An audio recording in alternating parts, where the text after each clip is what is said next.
Здравейте! Казвам се Емилиан Кадийски и в момента работя като програмист в Мусала Софт и като учител в професионална гимназия по електроника Джон Атанасов.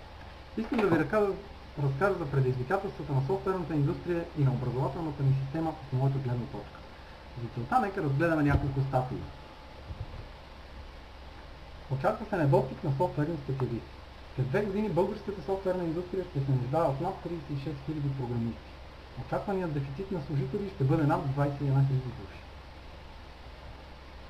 Друга статия: очертава се остър недостиг на IT кадри в Европейския съюз. Недостигът на квалифицирани IT специалисти може да доведе до това, че през 2015 година в Европейския съюз да останат незаети 900 000 работни места. И в същото време махат информатиката от часовете в училище. И може би имат право. Все пак не всеки ще става програмист. А и часовете обикновено протичат така. Всички тези неща са отлична предпоставка за появата на много софтуерни академии в България. Те предлагат алтернативна възможност за обучение като програмисти и то в повечето случаи напълно безплатно. Всичко това е много хубаво. Но дали трябва да се задоволим само с софтуерните академии? Аз имам известни съмнения за този подход. Първо, все още ще имаме недостиг на IT специалисти. И второ, според мен програмирането не е само професия. То дава възможност за развиване на логическото мислене, въображението и творчеството. Може да направите интересна игра или програма, която решава уравнения по математика, прилага физични закони или каквото се сетите. Информатиката като предмет ви дава възможност да създавате програми и да видите нагледно резултата от своя труд. Нека видим отново цялостната ситуация. Средната възраст на учителите в България е над 50 години.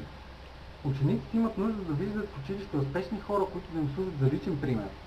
В същото време софтуерните компании се нуждаят от качествени кадри, а един качествен кадър в софтуерната индустрия не се създава за една година. Колкото по-рано започнат да се занимават учениците, толкова повече възможност ще имат да станат наистина добри специалисти. Затова решението, което предлагаме, е програмисти от софтуерни компании да отделят време и да работят на щат в училище, като преподават на 2-3 класи. Това означава да отделят от 8 до 15 часа седмично в училище. И по този начин могат да продължат да работят като програмисти. Защо мисля, че тази идея има потенциал? Първо, от гледна точка на софтуерните компании, те са готови да инвестират в образование и в момента има компании, които го правят. Също така имат растяща нужда от качествени ръководители и имат нужда от достъп до повече кадри. От гледна точка на програмистите, те може да преподават първи часове преди работа. Информатиката и информационните технологии се преподават на половин клас, което означава, че няма нужда да бъдете големи педагози. Аз лично трудно се справям с цял клас, дори бих казал, че не мога. И последно, двете професии се допълват много добре. От личен опит мога да кажа, че като учител имате възможност за динамична работа, комуникация с младежи и споделяне на вашия опит. И всичко това без да се натрупва психическа умора.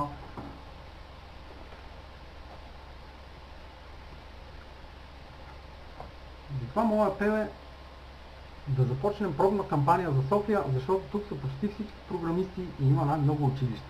Нека всяка софтуерна компания или програмист от София, които са заинтересовани от идеята, се свържат с мен. Благодаря ви за вниманието.